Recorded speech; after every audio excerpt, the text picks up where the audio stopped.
दिखा गयो मारोर सूरवीर धीरा गरो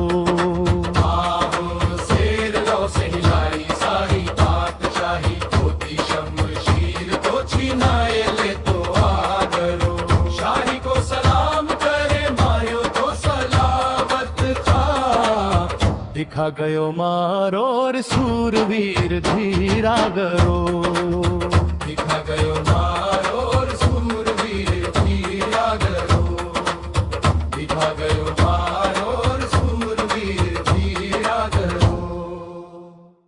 और जब ये बात राव जी को पहुंची, राव जी तक पहुंची कि नागौर की हार हो गई है, बल्लू चंपावत और दूसरा सिपाही जो है वो नहीं है और उनकी वजह से हमारी हार हो गई है और व्यवस्था वहाँ गड़बड़ हो गई है और कर्नल सिंह की छोटे से रियासत बिकानेर ने नागौर को पराजित कर दिया है। अब राव जी से रहा नहीं गया। राव जी बहुत पीसने लगे, गुस्से में भर गए, हाथ मसोस कर घूमने लगे, खाना पीना छोड़ दिया और ऐसे विक्षुब्ध हो गए कि बात करना तो दूर, बार बार अपने आप को कोसने लगे और कहने लगा, हाय मैंने गिरधर जी को तीर्थ यात्रा पर भेज दिया और ऐसे लोगों पर भरोसा किया जिन्होंने बल्लू भाव सिंह को बादशाह की सेवा में भेज दिया। काश उन दिनों व्यास तो नागौर कलंकित होने से बच जाता। ये हार का जिम्मा किसका है? ये उन लोगों का है जिन पर मैंने भरोसा किया और रहा नहीं गया। गुस्से में बड़े परेशान हो गए, खाना पीना छोड़ दिया और दांत पसोड़ने लगे और सब घर वाले परेशान हो गए, उनको समझाने लगे। लेकिन उन्होंने कहा नहीं, हार का उनके ऊपर इतना असर हुआ, इतने निराश हो गए कि मैंने बड़े बड़े किले फतेह किए हैं, बड़े बड़े बहादुरों को मैंने हराया है और बड़े बड़े युद्ध मैंने बादशाह के लिए जीते हैं, लेकिन अपने राज्य को हारा हुआ मैं महसूस कर रहा हूँ। मैं पराजित हो गया, मेरी सदा हार गई, मेरा नागौर हार गया और ये बर्दाश्त नहीं कर सके और अपने आप को कोसने लगे और इतना ज़्यादा कोसने लगे कि खाना पीना छूट गया, परिवार वाले परेशान हो गए और अचानक उन्होंने कहा गिरधर जी को दोबारा बुलाना पड़ेगा। एक संदेश पता लगाया, मथुरा में गिरधर जी हैं। गिरधर जी को मथुरा से बुलावा आया तो आप आइए, आगरे आइए, राव जी की हालत खराब है। तुम गिरधर जी के पास जाओ और उन्हें कहना आपको जल्द से जल्द आगरा पहुंचना है। आगरा आइए आप। तो राव जी के आदेश पर गिरधर जी यात्रा को बीच में छोड़कर मथुरा से यात्रा पूरी करके आगरा आए और नागौर से भी सारे सिपाही, मुस्तदी, सरदार सबको बुलाया गया। सबको दरबार में राव जी के सामने हवेली में पेश हुए। राव जी बादशाह ने राव जी अमर सिंह को बहुत बड़ी हवेली रहने के लिए दे रखी थी, बहुत बड़ी हवेली थी। उस हवेली में नागौर दरबार सज गया और अमर सिंह ने बड़े अफसोस के साथ बताया कि ये हमारी हार हुई है और ये हार का नतीजा आप सब लोगों पर है और इसका मुझे इतना अफसोस है कि देखो मेरी क्या हालत हो गई है। और गिरधर जी ने अमर सिंह को आश्वासन दिया। उन्होंने कहा हम फिर से योद्धाओं को बुला लेंगे, अब हार हो गई सो हो गई, हो जाता है, जीवन में जय पराजय होती रहती है, हर व्यक्ति तरक्की करता है, आदमी करते करते अवनति भी होती है, लेकिन निराश नहीं हुआ जाता है। वो गुरु थे, आदर्श शिक्षक के रूप में, एक राजव्यास के रूप में, एक संघर्ष के रूप में, जैसा उनका कर्तव्य था, उन्होंने राव जी को समझाया। हार और जीत तो जीवन का हिस्सा है। एक सच्चे वीर को कभी धैर्य नहीं खोना चाहिए। गिरधर जी ने किया, वही किया, सारे प्रयास किए और पितृवक्त पिता की तरह स्नेह करने वाले राजव्यास ने अमर सिंह को समझाया, बुझाया, स्नेह स्पर्श किया और खाना खिला के स्वस्थ होने के लिए तैयार किया और धीरे धीरे अमर सिंह स्वस्थ हुए और ये तय हुआ कि बल्लू चंपावत और भाव सिंह को दोबारा बुलाया जाएगा और सेना को मजबूत किया जाएगा और फिर से शासन व्यवस्था ठीक की जाएगी। और ये आश्वासन गिरधर जी ने उनको दिया। लेकिन गिरधर जी ने सोचा कि राव जी की ऐसी दशा है, राव जी को अब अकेला छोड़ा नहीं जा सकता, मैं नागौर नहीं जाऊंगा। अब मेरा नागौर जाना उचित नहीं है। मैं राम जी को यहीं रहकर, राम जी की अवस्था जब तक ठीक नहीं होती, मैं राम जी को स्वस्थ करके ही जाऊंगा। और वो वहीं आगरे रुक गए। लेकिन अमर सिंह जब ठीक हुए तो उनके मन में ये आया गुस्सा, मैं अब नागौर जाऊंगा, एक बार अपने हाथ से सारी व्यवस्था करूंगा, मुझे एक बार नागौर जाना है, मैं नागौर जाऊंगा। गिरधर जी ने समझाया, अभी हम लड़ाई हार चुके हैं, अभी नागौर में असंतुष्ट लोग हैं, असंतोष है, इधर बीकानेर वाले का अभी दर्द में घमंड में चूर हैं, अभी आपको जाना नहीं है। मैं खुद नागौर जाऊंगा। यह समय उचित नहीं है, आप समझने का प्रयास करें। अमर सिंह अड़ गए, मैं तो नागौर जाके रहूंगा, तो अनुमति लेनी पड़ेगी। तो नवाब जो इंचार्ज था, बादशाह की तरफ से नियुक्त था, फौज जितने भी मनसबदार थे, उन मनसबदार को नियंत्रण रखने वाला नवाब, उस नवाब को जाकर उन्होंने इजाज़त मांगने की कोशिश की। नवाब को कहा मैं नागौर जाना चाहता हूँ, नवाब टालता रहा, अनुमति नहीं दी। मैं नागौर जाना चाहता हूँ, अभी बहुत काम है, अभी नागौर जाने की इजाजत नहीं मिलेगी। जहां पनाह, अमर सिंह आपके हुक्म की नाफरमानी कर रहा है और नागौर जाने की जिद पर अड़ा है। कि नवाब इजाजत दे नहीं रहा है और मैंने जाना है, मैं बिना बादशाह की इजाजत के नागौर चला जाऊंगा। और एक दिन वो सचमुच निकलने वाले थे, गिरधर जी ने रोका। महाराज, क्रोध में लिया गया निर्णय उचित नहीं होता। क्रोध में लिया गया निर्णय चुका गिरधर जी, मैं स्वयं बादशाह से उत्तर मांगूंगा। आप पर कई तरह के आगे भी अभियोग लग चुके हैं, बस आपसे नाराज है, आपके खिलाफ षड्यंत्र पर षड्यंत्र हो रहे हैं, एक नहीं कई अनेक हैं। और अब अगर आप जाएंगे मामला बिगड़ जाएगा, फिर काबू में नहीं आएगा। बादशाह को राजी रखिए, नाराज मत करिए, हमारी हालत अभी स्थिर नहीं है, जब हम स्थिर हो जाएंगे, सब शासन व्यवस्था ठीक हो जाएगी, मौका अनुकूल होगा, तभी आप नागौर जाइएगा। लेकिन राव जी के मन में तो बीकानेर से बदला लेने का भाव था ही, और इधर उनके खिलाफ षड्यंत्र आगरे में होने लगा।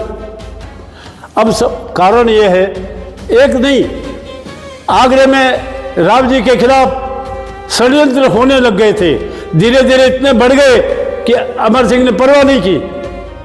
अमर सिंह के खिलाफ सबसे पहला तो वहाँ मीर मुंशी साहब बादशाह का, उसने एक शिकायत की। अमर सिंह राव जी को बादशाह ने खुश होकर हाथी की सवारी का औहदा दिया था, हाथी पर बैठकर वो यहाँ जाया करते थे, उनको हाथी दिए गए थे, और उनके हाथी, उनकी हवेली के बाद हाथी बंधे थे, और हाथी जब चढ़ने जाते थे तो खेतों में चढ़ते थे, उसका एक कर लगता था, फील चराई कहते थे। बादशाह जिनके पास हाथी का ओहदा था, हाथी पर सवारी का ओहदा था, जिनके हवेलियों में, जिनकी फौज में हाथी दिए हुए थे और हाथी चरा करते थे, उन पर एक टैक्स लगता था, जुर्माना लगता था, उसको फील चराई कहते थे। और एक साल से अमर सिंह पर फील चराई का जो पैसा बाकी था, अमर सिंह ने उसकी भरपाई नहीं की थी। तो फरमान पर फरमान आने लगे, आपने फील चराई का पैसा नहीं दिया है, जमा करिए खजाने में। अमर सिंह ने कहा मैं फील चराई नहीं दूंगा। फरमान आता था, वो फाड़ के फेंक देते थे।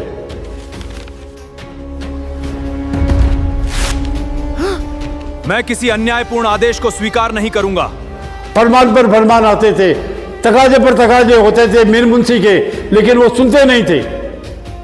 तो दरबार भड़का हुआ था, बादशाह भी भड़का हुआ था। मीर मुंशी बादशाह को भड़काता था कि आपके हुक्म की अधूरी हो रही है, आप हुक्म देते हैं, हम हर्जाने के कागज देते हैं, वो फाड़ के फेंक देते हैं, हमारी परवाह नहीं करते।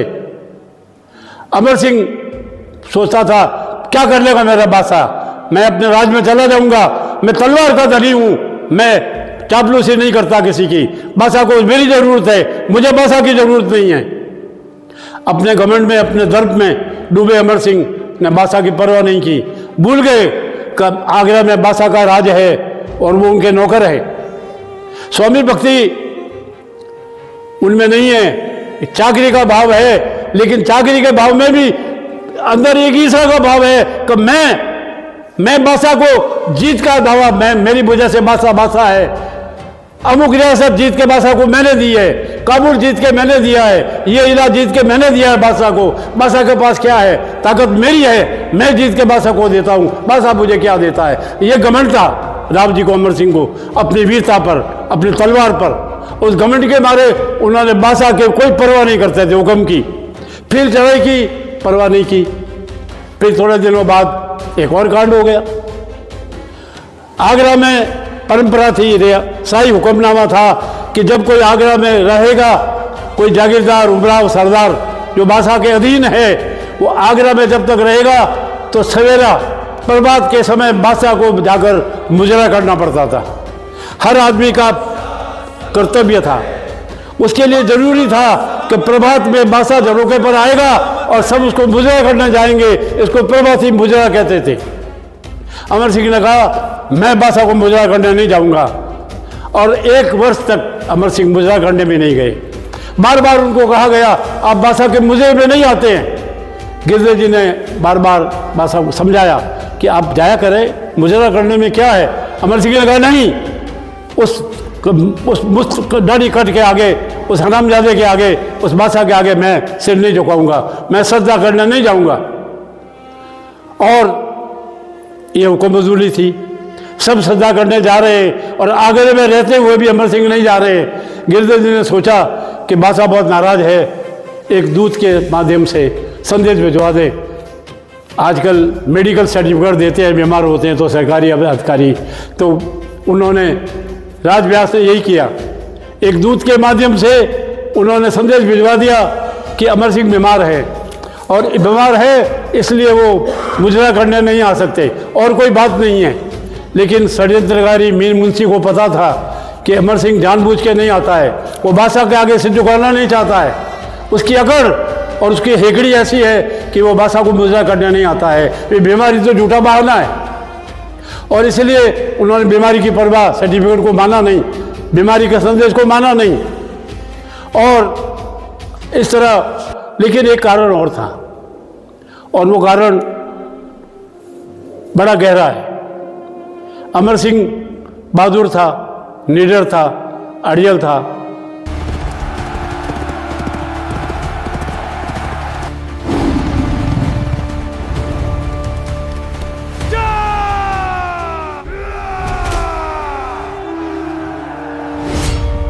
अमर सिंह को किसी तरह से बादशाह की नजरों में गिरा दे, और ऐसा गिरा दे कि उसकी जागीरें, उसका रुतबा सब कुछ छिन जाए, और ऐसा हो जाए कि बादशाह उसको कैद कर दे, उसके सारा रुतबा खत्म हो जाए, और बड़ा तब मुझे खुशी होगी। मीर मुंशी षड्यंत्र पर षड्यंत्र करता जा रहा था, और आखिर में एक जब हद हो गई, अमर सिंह राव जी ने देखा कि अब पानी सिर से ऊपर गुजर गया है, फील चराई का बकाया मांग रहा है, तकाजे पे तकाया हो जा रहे हैं, मुजरा नहीं करने जा रहा हूँ, उस पर मेरी बार नाफरमानी का गुस्सा बादशाह उतार रहा है, मुझे नागौर जाने की अनुमति नहीं दे रहा है।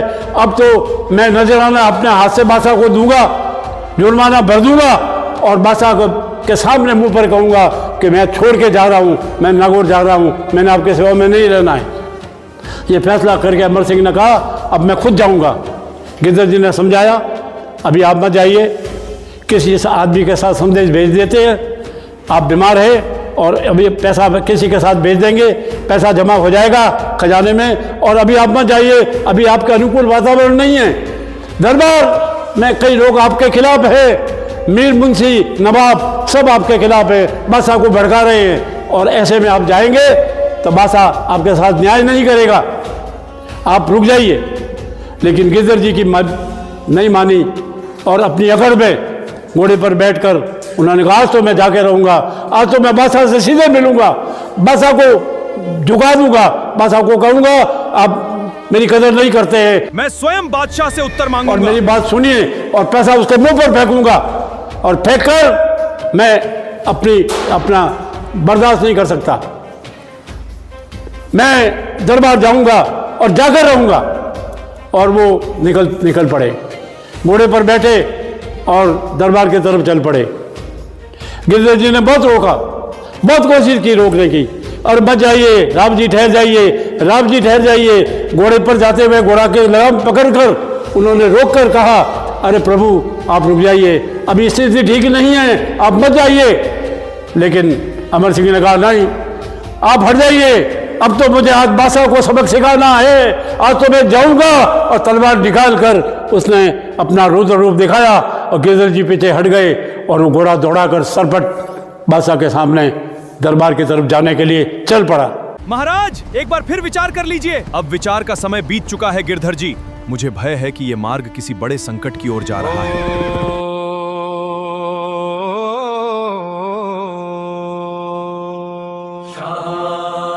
कहे यार सभा माही बार बार बार, शाहजहां कहे यार सभा माही बार बार बार। शाही को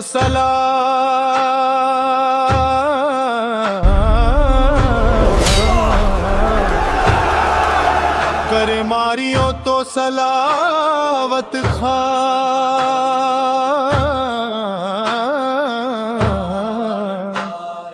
दिखा गयो मरोर